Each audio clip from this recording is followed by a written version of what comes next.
ఎందుకంటే మనల్ని ఎందుకు తీసుకొచ్చిర్రు, అసలు ఇక్కడ ఎందుకు కూర్చోబెట్టిరు, పోలీసులు సమాధానం చెప్పి మనకి ఇక్కడ వెబ్ నోట్ తెప్పిస్తారా లేదా ఇక్కడ కూర్చోబెడతారా ఇక్కడ చంపేస్తారా, వాళ్ళు సమాధానం చెప్పినాకనే మనం ఇక్కడికి వెళ్ళిపోవాలి. మనం చేస్తున్న పనిని అడ్డగించారు, వాళ్ళు చేస్తున్న పనిని అడ్డగిస్తే 355 అడ్డగించారని చెప్పేసి మన మీద కేసులు పెడతారు. మరి ఎవరి మీద మనం కేసులు పెట్టాలి?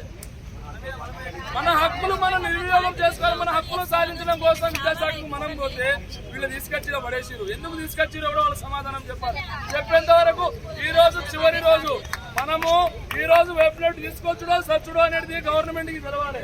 ఈ గవర్నమెంట్ కి తెలవాలంటే ఈడనే ఉండాలి. వాళ్ళు ఏం చేస్తారా అనేది ఆ భగవంతునికి తెలవాలి.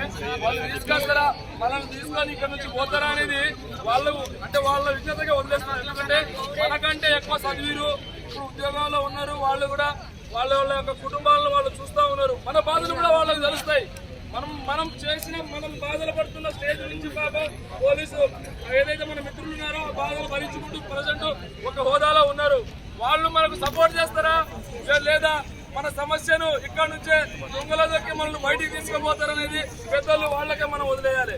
కాబట్టి నేను చెప్పేది ఒకటే, చివరి వరకు ఇక్కడే ఉండి పోరాడుదాం. పోరాడితే పోయేదేం లేదు, భారీ సంఖ్యలు తప్ప. ఆనాడు మహానుభావుడు చెప్పింది మాట ఈ రోజు మనం నిజం చేసినాకనే ఇక్కడికెళ్ళి పోవాలి. ఈ విషయంలో ఇక్కడికెళ్ళి మనం కదిలేదే లేదు. పూర్తి స్థాయిలో మనం ఇక్కడుండి పోరాటాన్ని ఉధృతం చేస్తాం.